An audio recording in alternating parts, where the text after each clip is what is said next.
Então, vamos... Oh, o chat ficou aqui. Eu achei que ele não ia ficar. Beleza, que bom. Eu vou tirar este aqui. Aqui também. Beleza, pessoal. Então, vamos lá. Ah, não vai dar. Vai ter que deixar o chat minimizado mesmo. Qualquer coisa vocês me gritam, tá?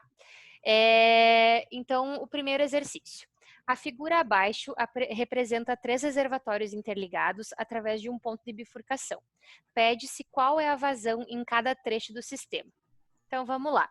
Aqui eu tenho o reservatório 1, eu tenho o reservatório 2 e o reservatório 3, né? Eles estão aqui. O que acontece? Esse símbolo aqui, pessoal, é o símbolo de nível, né? Então, o N1, aqui, ó, a cota é 120 metros, tá? Em relação a esse plano de referência aqui embaixo. O N1 é 120, o N2 é 118, o N3 é 114 e a cota do ponto C, que é o ponto de bifurcação, é 118,36 metros, tá? Então, e aqui tem uma tabelinha com o trecho, né? O trecho 1 é esse aqui, tá? O trecho 2 é este e o trecho 3 é este aqui. O diâmetro, né? Então, é um diâmetro padrão de 300 milímetros, o comprimento é de 100, 200 e 600 metros, e o coeficiente K de rugosidade também é padrão de 0,0036. Tá? Então, o que a gente faz primeiro com esse exercício aqui? A primeira coisa que eu tenho que fazer é trabalhar com os parâmetros, tá? Então, eu tenho que definir os parâmetros aqui das cargas. O parâmetro Y, o H2 e o H3. Então, vamos lá. Como que eu vou definir o Y, por exemplo? Se eu sei que o N1, que está aqui em cima, tá? São 120 metros. E o ponto de bifurcação C, tá? É de 118,36. Essa diferença entre eles é o 120 menos o 118,36, né? Se eu quero, então, colocar aqui, então o Y, 120 menos 118,36, é 1,64 metros, tá? O que isso aqui significa? Que o escoamento do reservatório 1, tá, em relação ao ponto C, ele tem um ΔH de 1,64 metros. É isso que significa. Agora, no H2, então eu tenho a cota do nível do reservatório 1, que é 120, e eu tenho o meu N2, que é 118 metros. Então, 120 menos 118 são 2 metros. Então, o meu ΔH, que vai estar atuando, né, então, em relação, perdão, em relação ao reservatório 2, vai ser de 2 metros aqui, tá? Já o reservatório 3 é a mesma coisa. Então, eu tenho os meus 120, mas a cota N3 é 114. Então, eu tenho 6 metros aí de ΔH agindo no reservatório 3. Beleza? O que a gente faz agora, então, pessoal? De mão dos meus parâmetros, né, Y, H2 e o H3, eu vou começar a trabalhar com a minha hipótese. Então, olha só.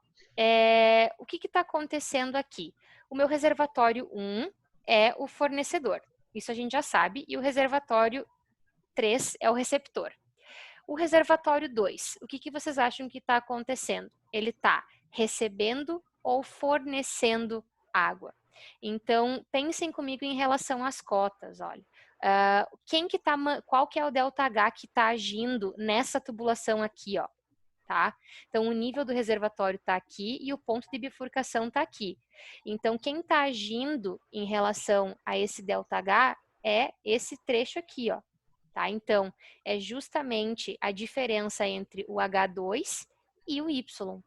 Tá? Então, o que vocês acham que o que está acontecendo com o reservatório 2? Ele está fornecendo, né, ou sendo receptor?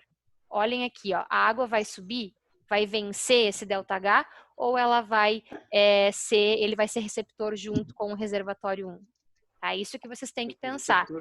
Então, aqui a gente não tem, sem bomba, né? Estamos trabalhando com reservatório livre.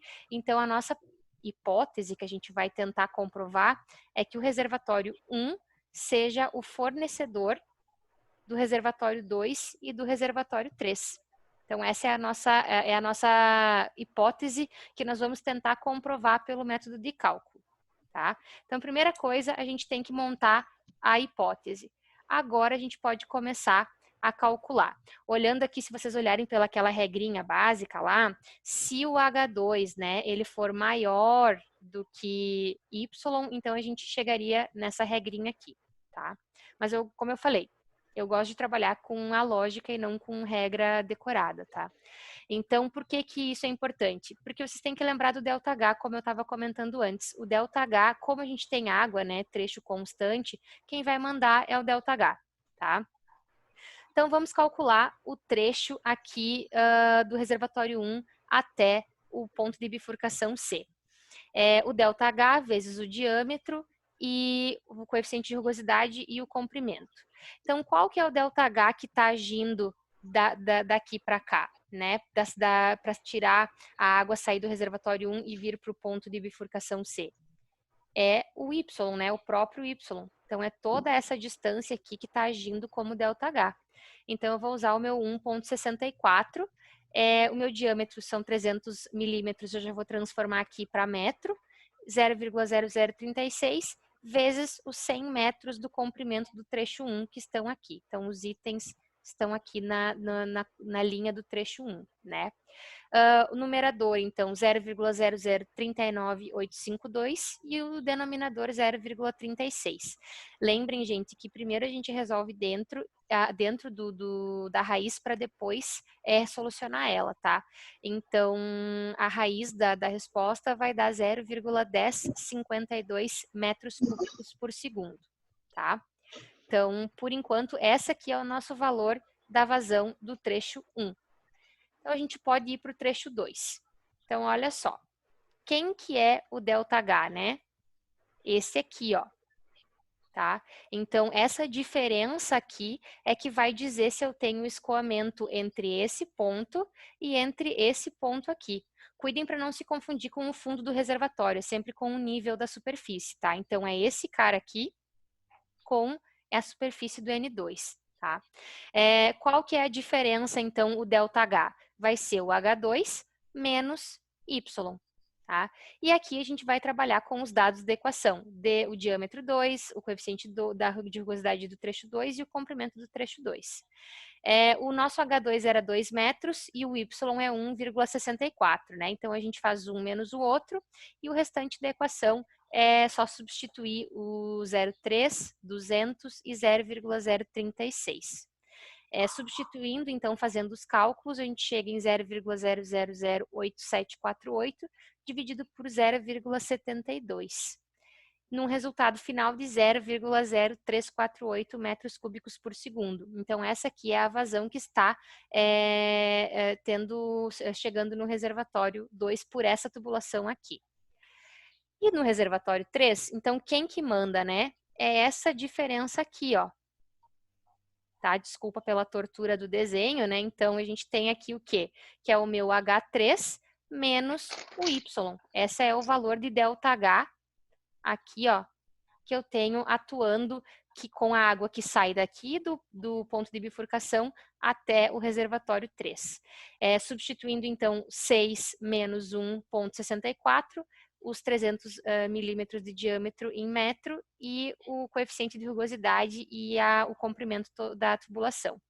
Chegamos, então, em 0,0105948, 2,16 no denominador, 0,07. Então, beleza. Eu tenho as minhas três respostas, ó, a vazão no trecho 1, no trecho 2 e no trecho 3. Como que eu sei se a minha alternativa está correta? Eu volto lá na minha hipótese, lembra que eu fiz uma hipótese de que o meu reservatório 1 abastecia os dois outros reservatórios? Então, eu pego a minha vazão do reservatório 1 e igualo a soma da vazão do reservatório 2 e do 3. E tem que dar um valor quase igual. Então, as duas primeiras casas têm que dar igual. E aqui pode começar a variar um pouquinho. Então, se eu chego nesse valor aqui, eu sei que a minha hipótese e o meu cálculo estão corretos. Tá? Então, essa é